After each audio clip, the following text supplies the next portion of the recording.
I'm recording this from my hotel room at the end of a 2.5 day conference.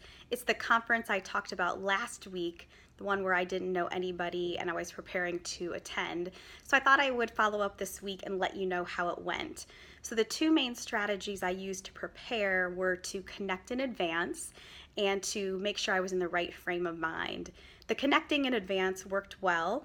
I was able to meet two people in person who I connected with on LinkedIn, and that was nice to be searching for some familiar faces in the crowd. And the mindset piece was huge and probably the most important thing that I did. It was to remind myself to be comfortable, be relaxed, be myself, and enjoy the company of the new connections I was making.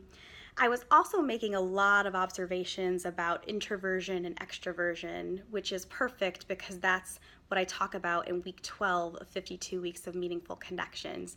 I dive into the research and what's going on with your hormones and the connections in your body to lead to introversion or extroversion tendencies. So it sounds very academic, but it's pretty accessible in the article.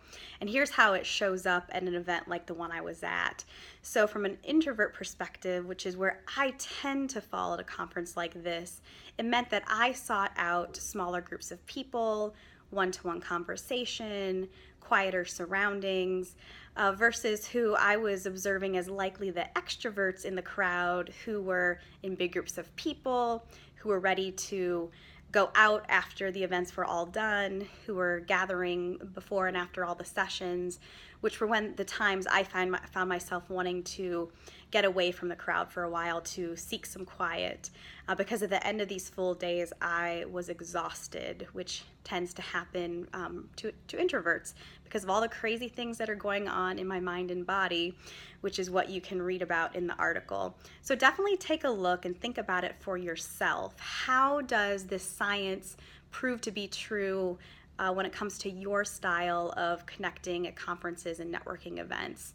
And think about it in terms of how others might be interacting as well. So if you're questioning your friends about why they need to get away or why they need a quieter space, and that's not your style, or if you're asking how someone could possibly want to go out to yet another party or bar after an event when you're just ready to be done, this will help explain some of that.